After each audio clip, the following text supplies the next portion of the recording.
recording, and we are streaming. Let's let this go in for a little bit and run.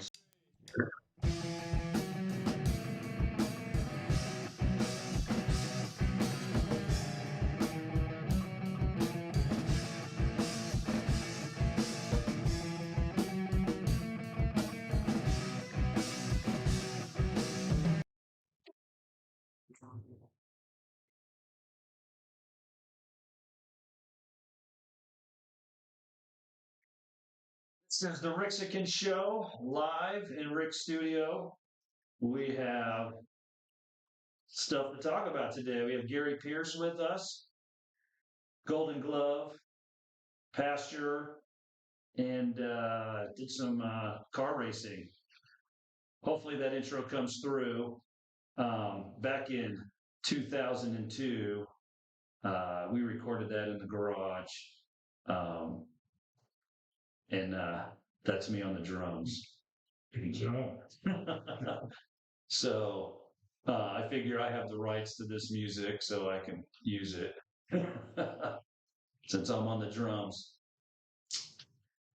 I keep talking about fish tacos and the shrimp tacos, but my son is like a super picky eater, and all he wants now is the shrimp tacos. So I'm pretty excited about that because he eats like 3 things. He likes faux Saigon, sushi, and now Rick's shrimp tacos. He won't eat like anything else. Anyway, so I'm at work and he's like, "Hey Dad, can you bring me some shrimp tacos?" I'm like, "Dude, I'm working. I got like 6 hours to go." But we have been serving lots of shrimp tacos. They're really good. It's corn tortilla, shrimp, cabbage, and the Rick sauce, which has a bold lime and cilantro flavor, and a couple little tomatillos in there. Gary Pierce, let's talk about your Golden Glove days. Before we started, you told me that you were in a tough man competition. Yeah. So what's it like to lose? It's yeah, I don't like to lose. You don't like to lose? No. It's part of it, I guess, but I'd rather not lose. Yeah. Well, actually, you won the tough man. And that was in Idaho? No, it was here in Washington. Here in Washington. So what was the tournament called? It's just tough, man. And it's Art Door. He does it all. He's gone now, but he did it all over this country. Where he started in Alaska a long time ago. I watched him as a little kid. But I went to one in Tri-Cities. I watched it and I thought, man, I could throw hands with those guys. I could beat them, I'm pretty sure, because they were just barroom brawlers, and I figured I could take them. So I went. So you went, and then what happened? Well, I did good to start out with. I was having a little bit. I wasn't in the right shape. I should have been in better shape, but I wasn't. I was working, not really working out like I should, but I did okay. It's 1 minute round, so you can do it. It's just you're going to throw hands the whole time for 1 minute. You don't stop. Yeah. And so it's pretty aggressive. And the first couple fights where the guys just kind of, you hit them pretty good and they aren't used to getting hit and they just kind of stop. but the guy, the final guy, he was 6'8", weighed 400 pounds, and he was pretty mean looking. And he could hit, but he underestimated. He's laughing at me, and so when he come running at me, I just hit him hard. Yeah, that kind of changed his attitude. Well, you're a Golden Glove, right? Yeah, or you were? Yeah, when I was a kid. You're a kid, so you kind of have some technique and some little rusty, but you went out there. And did you win it? Yeah, you won it. It's pretty cool. Well, I haven't done anything professional like that, but when I was in college, we had this like fight club going on, and cell phones and texting was fairly new, and they would blitz out this text, and then like 200 people would show up in a park or a field, and we would do 3 45-second rounds. And one of my buddies in my college class was putting it on, and he's like, "Dude, I signed you up." I'm like, "Dude, I'm not like a fighter." I was going to the gym and stuff, but like I hadn't, really been challenged like that. So part of me wanted to do it, but part of me was intimidated because like, what if I lose in front of these 200 people? So they lined me up with this kid. He's like, I'm a street fighter. I want to go bare knuckles. I'm like, let's keep the gloves on. And man, he came out swinging right off. As soon as the bell hit, he came out and he socked me right on the side of my forehead. And it stung me for a second. I stepped back, and we went back in, and I was able to unload on him. He went to the ground like 3 times. He got up, his face was all bloody. End of the first round. Um, and they're like getting ready for the second round. He's like, dude, I'm done. I'm done. His face was all bloody. Um, anyway, we became like best friends the rest of the night, standing side by side, cheering on the other guys. And I was like, how crazy is that? You go in, you fight. I mean, this wasn't like a malicious fight, but like we kind of bonded in a weird way where, um, I don't know, I guess it's not the first time people have fought and then had an understanding. Um, you also mentioned that you were pretty close to going to the Olympics with your boxing. Yeah, I got close, but once I got to, we were in New York, and I got those guys were ready to fight to get their lives. That was going to be their lifelong thing. They're just a little bit more skilled and a lot just better. They beat me. Yeah, yeah. So you got pretty close, you were saying, like Yeah, right to the cutoff. yeah. But that's still impressive. Maybe afterwards you can, give me a little punch in the face and see if I can take it. I I don't know. Nobody's ever asked me like that. So I'm kidding. I'm kidding. I'd like to stay standing. Well, I can't. Um, you mentioned one competition. You had a health situation. yeah. So what happened there? Well, the tough man, I won it, and they were interviewing me, and my heart just, I guess, it stopped. I couldn't drink, I couldn't do anything. I was just like, man, I got to get out of here, get home, and got in the car. And my wife got the paramedics to come check me out and said, "Hey, your heart's not. You don't have a pulse." And I said, "Yeah, you're crazy. I have to have a pulse. I'm talking to you."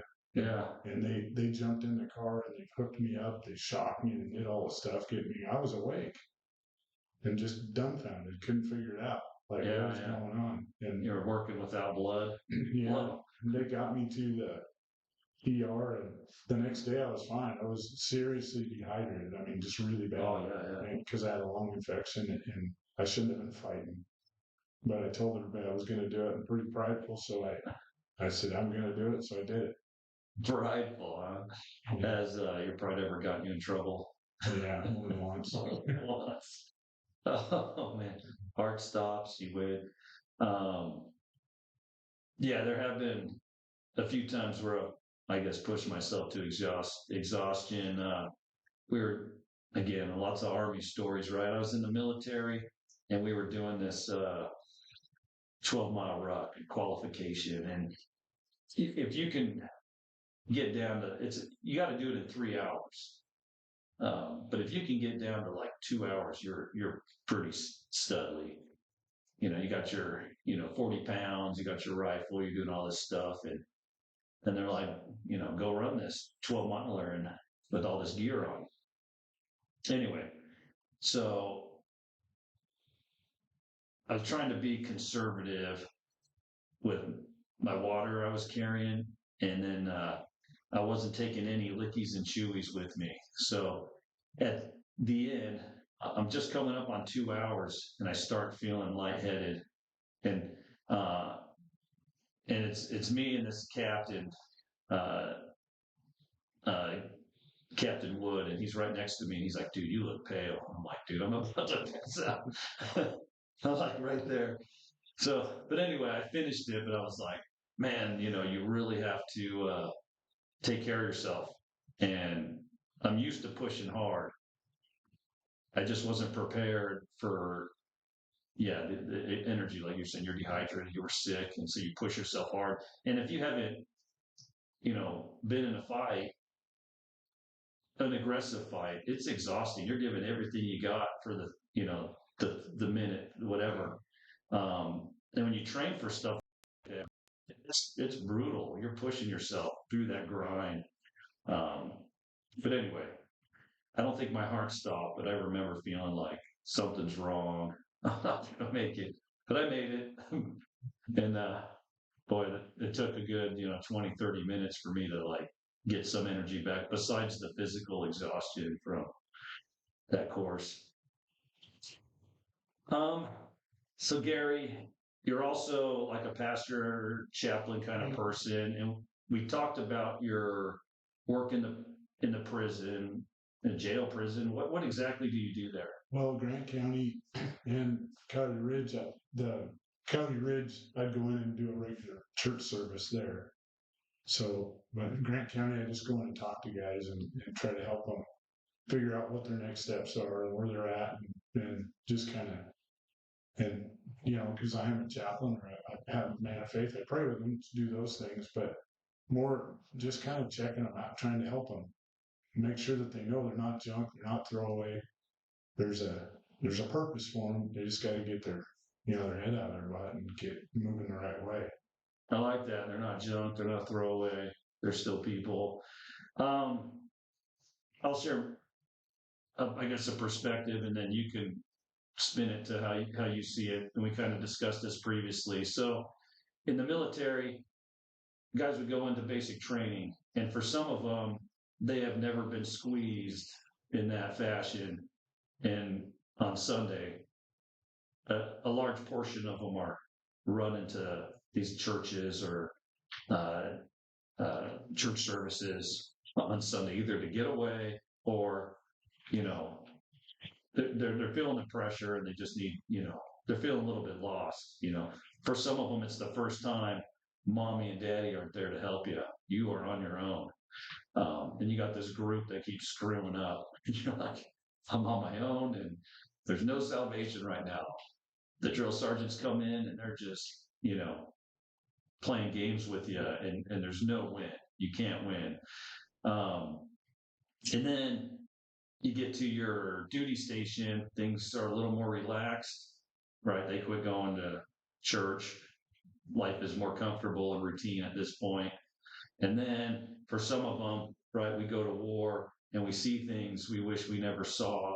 And then they kind of like whatever little faith they had at that time, they kind of lose it. They're like, I don't know where God is because like this is brutal. This is the jungle. The jaguars are eating stuff. The snakes are eating stuff. The frogs are eating flies. And then, some lizard eats the frog. Like it's brutal. And so some of them just like their whole foundation is gone and they're like, I don't believe in anything. It's survival of the fittest. Right. Do you see anything similar to that in the prison world? Oh yeah, they come to church just to get out of their cell. I mean, and have interaction before in the prison. They would come and do business. I mean, they'd sit there and watch them doing business back and forth and getting this and getting that, talking about different things. And I just said, hey, if you're not here to listen to what I got to say, then if you got any business to do except for what we're supposed to do, you need to go. And it was a lot of them got up and left. But I think a lot of times people they don't really get the truth from and I'm sorry, I'm a pastor. I'm an ordained pastor, but I want to tell the truth. I believe and I know where I'm at and I know where my faith is, but I understand that I can't give you faith. I can't do that. And so, but I can tell you what's going on in my life and what I've seen. And it's not all roses, man. I've been through a lot of stuff after I gave my life to the Lord. You think, oh, well, it's going to all be good. No, you're going to go through stuff. And so I just don't think it's real. People don't tell them the real thing, how it's going to really be. I mean, I see it. I mean, I have more trouble now than I did when I wasn't following. So, That's a interesting perspective.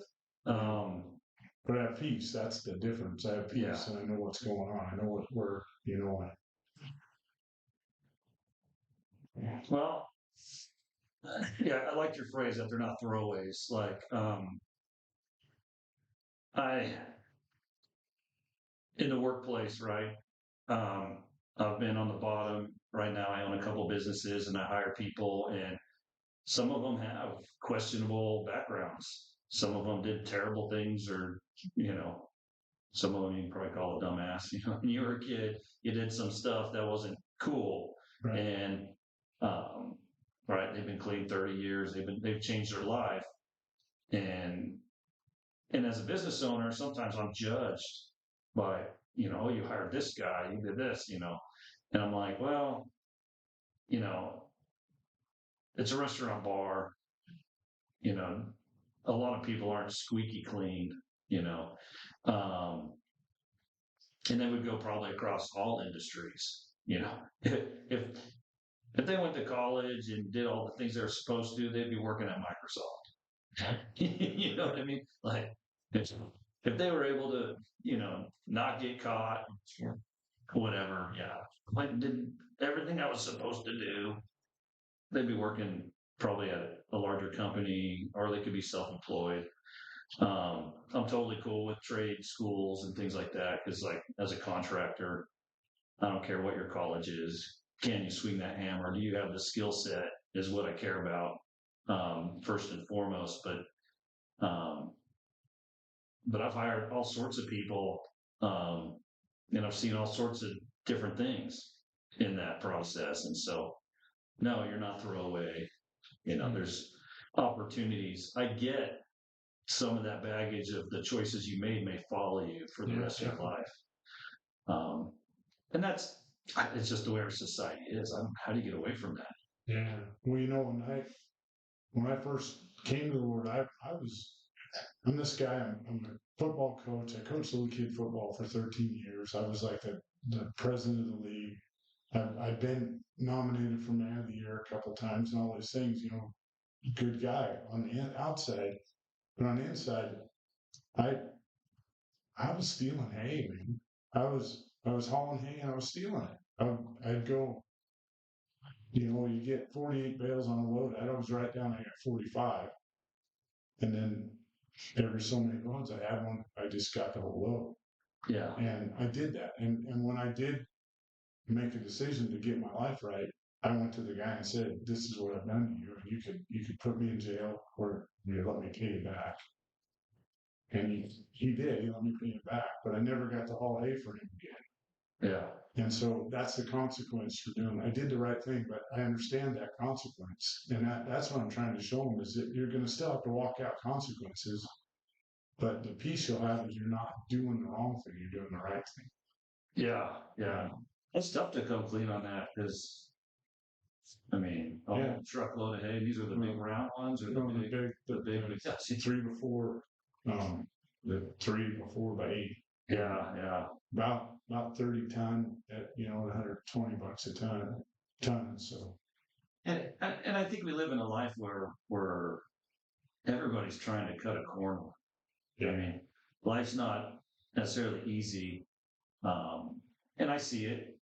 I see it here at the restaurant bar. I see it everywhere, and I see it in my own life. I'm always trying to, you know, how do I become the most profitable possible? yeah, And some things you're like, man, you're getting into, I guess, a gray area, and you're like, well, I got to pay my taxes, I got to do this stuff, but how. Anyway, we're all a bunch of squirrels trying to get a nut, right. and you know, Yeah, it was about 12 grand that I had to pay back. yeah, And he didn't prosecute me, and he gave me time to get it back to him. yeah, But what I was trying to tell them is I could be sitting right here beside you because I've done something that could have put me in jail. There's no doubt. yeah, And so I'm not looking down my nose at anybody. We're on even ground. I'm just coming and telling you don't have to make those decisions. yeah. That's interesting. Some of you guys know that I analyze people. It's through handwriting analysis called graphology, and this is a stat. I don't know how current it is, but the stat was, or the trait is called a felon's club, and people put in their handwriting. And 70% of people in prison have this trait. The trait is a suppression of guilt. So, um, if you're like running with the wrong crowd, you got caught probably the first couple times you got caught, you probably don't have it. But if you have a history of doing negative things, your your body, your soul, something has to cope with that, and so it shows a suppression of guilt. Um, it allows you to like stab someone in the back with a smile. They're like, "How you doing? So good to see you." A knife in the back. Oh, let me steal this out of this. It allows you to live in that the duality of life, and so it's anyway. Talking about prison and jail, it's something that always comes to mind. Oh, there's this felon's claw. Who has it? Who doesn't? How do we cope with doing things that are wrong? Anyway, that's just a little perspective that I get to see occasionally. Um, I'd see it in the military. Some dude would be writing, I'd be like, "Oh, dude, that guy's got a felon's claw," and immediately I would know this person has done some stuff. He's probably had a hard life. And you could stereotype, maybe he's from the streets, maybe he's whatever. Um, and does he still carry that? How do you move forward and not feel that guilt? Or bring it back up so you can deal with it, become like more human again. Um, you also did some car racing. Yeah. Did you have like the fastest car? Or A couple times. Yeah. Well, I don't know, but I have 300 trophies at the house. 300 trophies. Definitely a loser. Yeah. Everyone gets a trophy. No, yeah, it's not participation. It's fun. Yeah, you participated in the race. Here's a trophy. Yeah. No, it doesn't work that way. No. No. So, what type of car did you have, and what type of?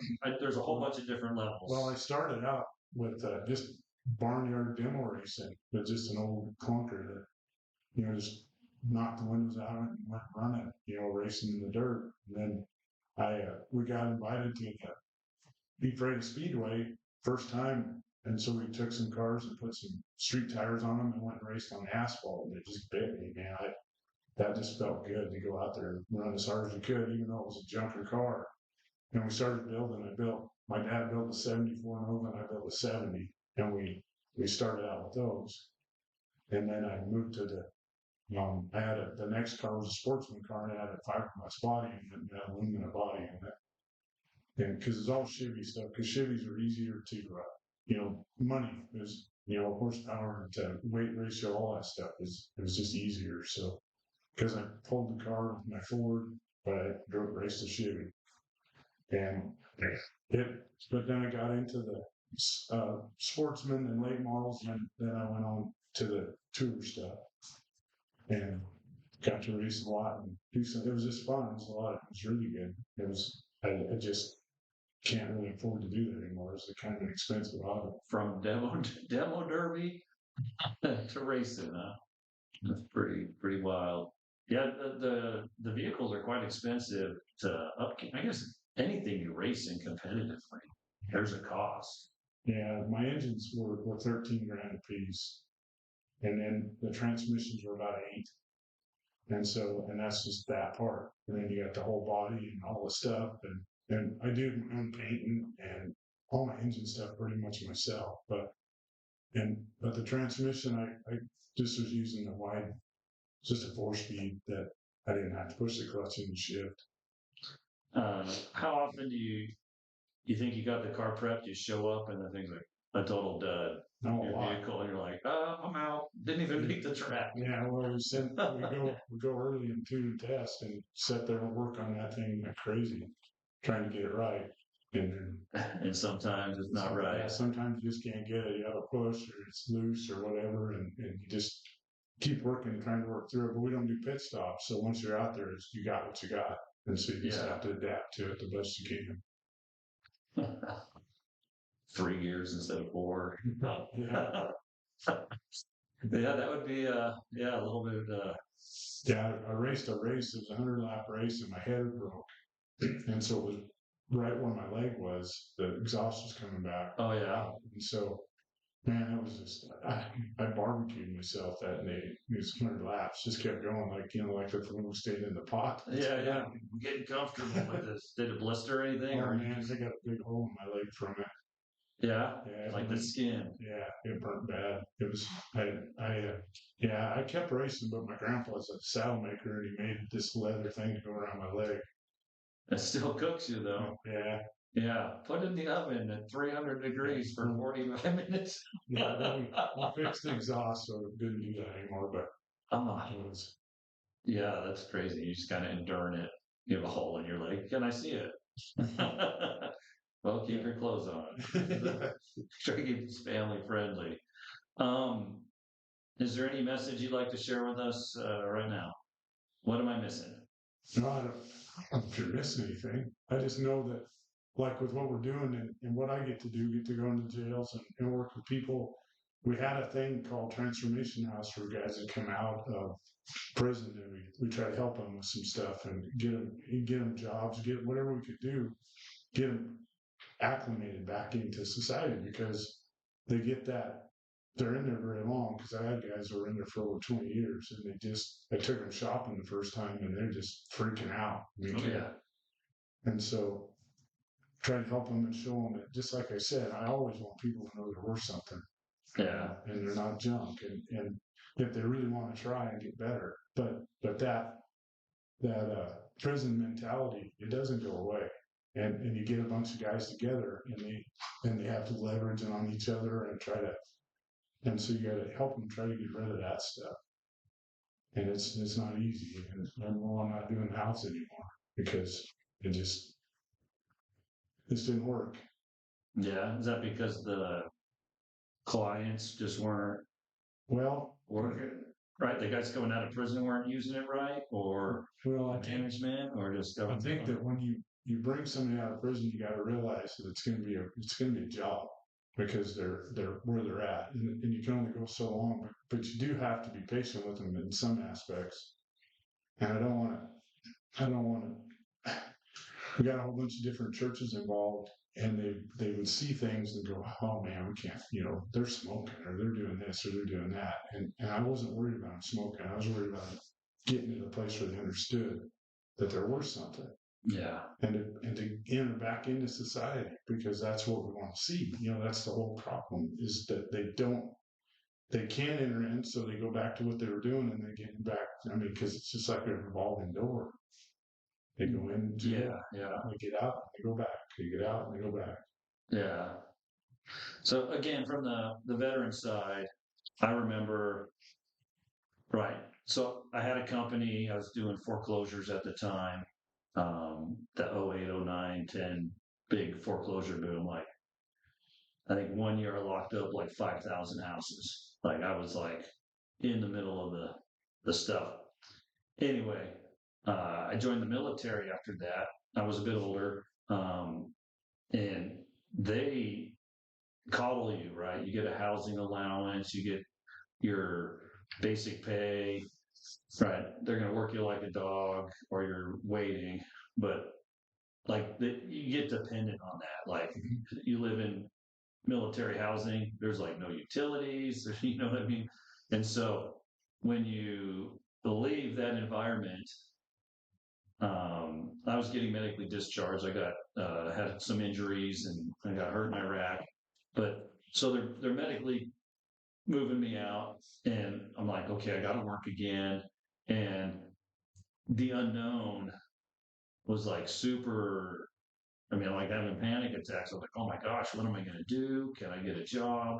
And I was an entrepreneur before, but still, I was afraid. I was like to adjust, and then you're dealing with people in society, and a lot of military people, like the civilians, they just don't get it. Like the culture's different, so they have culture shock. And I could see how that would relate to someone getting out of prison, right? You come in, you go to the grocery store, and you're dealing with people. Or when we come back from deployment, there were things that you know I had trouble adjusting to, and then you just kind of keep it to yourself, or I try to be open about it and laugh about it now, but there's an adjustment period. Like I was wired backwards. If I heard a child crying, I would go nuts on the inside. I was like, I have got to get out of here. Um, there's a child crying, and my heart would start racing. And then I could be in Iraq and bombs would be going off, and I'd be like, peace.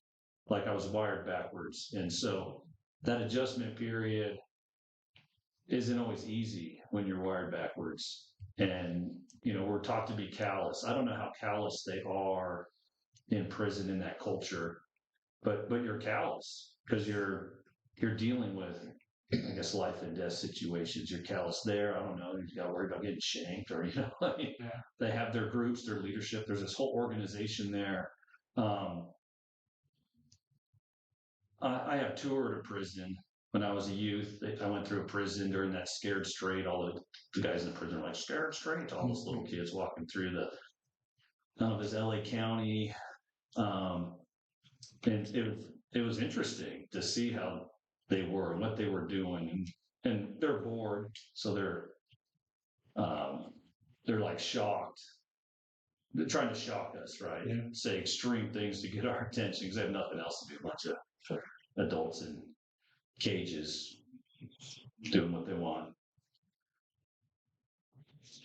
Well, they give us training, to go into the prison, and you got to go through the training, and you're listening to all the stuff, and they're telling you you're going to get manipulated. They're going to try to get you to do this and do that, and so you go through all this training, and then but you're thinking, man, I know what I'm doing. I'm not going to let anybody manipulate me, and because that's not why I'm here. But then I get caught up in a deal where the guy's telling me, oh, my kids are hurting, and somebody stole their bikes, and so I went and bought some bikes. Yeah. But I did it through the church, so I didn't get in trouble. But I could see, and then I don't know, it wasn't that bad of a deal, but I was a bleeding heart right away, and so I needed to go ahead and grab onto where I'm at and realize who's around me. Not trying to stereotype them or anything, but for my own safety, I got to realize that they could be dangerous. Yeah. And I was back at the sound machine one time at the soundboard because I just got a new soundboard. So we had a full worship team in there, so they're playing music and doing the stuff. And I was looking at the soundboard, just thinking it was really neat. And there was a curtain there, and I was standing back there looking at everything. And I looked up, and there was an Aryan guy standing there, and he was coming at me. He was coming to get me, and he was running. He just started running, so I stuck my one foot back, thinking, "Oh, I'm gonna have to pop this guy." And it's like a wall of guys just stood up, and they stopped him, and they just escorted him right out. Those other prisoners, they escorted him right out to the officer, and they took him, and he got a bunch of time on him because he was gonna assault me. Yeah. And so I had to realize where I was, but not let that get callous in my heart. That's the problem. Still having a heart for people, even though they could hurt you. You got to remember that and be smart about it. And I've had things happen here where I was helping a kid that he was going up for murder, and he didn't really do it, but they didn't want him to tell them who did it. And so they were telling him, and I was telling him, just tell the truth. And they were stalking my wife, and then they started stalking me. They tried to pull me over out there by the gas station out there on the base, but I had a power stroke Ford diesel and a 350, and there was a Tahoe and a 300, and they tried to pull me over, and I just spun the 300 in the ditch and went over to because I knew something was up with my wife. I wasn't going to let her get hurt. And then the night after that, they sent me some guy come up on my front lawn and shot in the air. And so they were beating on the walls and stuff. And so I just went and got my 12 gauge pump and loaded it with 3-inch Magnum double aught buck and sat in the chair and waited. And they left. About a month later, I was in Grant County, and the guy comes in that shot on me, that was shooting the gun. Oh yeah. Yeah, he come in, he's talking to me, and you lock the door when we come in. He's a big guy too. He sat down and he said, "I'm the one that was on your front yard." And I said, "Yeah, I know." And he goes, man, what were you doing when that was going on? I said, well, I was just sitting in my chair praying. And he said, you were praying? I said, yeah, I was praying. Well, did God protect you? I said, no, that you wouldn't get through the door so I didn't have to kill you. And, Yeah. but I was real with him. I'm not Yeah. going to let him hurt my family. And it's this way. I mean, with this prison ministry, with people, I've helped them, and they've come and they've stole from me, and I know. Oh yeah. That's a common thing. Yeah, I had my pickup and boat stolen one time right out in front of the church. They just stole it, took off. Hmm. But I got it back because it was an old Concord pickup, and they didn't know how to drive it. Wow. Yeah, you never know. You're out helping people, and you never know. You know, if you're going to create enemies. No good deed goes unpunished. Yeah. I've felt that a few times in my life. Um, I'd like to ask everyone watching if you could, like, share, follow. Um, it really helps us out. It's not my favorite thing to do to ask, but getting started, we need your help so we can take this puppy to the next level. Um, we will see you all tomorrow. We have a ton of people lined up coming in that want to talk and share their story. So we'll see you here real soon. Thank you, Gary Pierce, for being on the show. Thank you. And Ricksican out.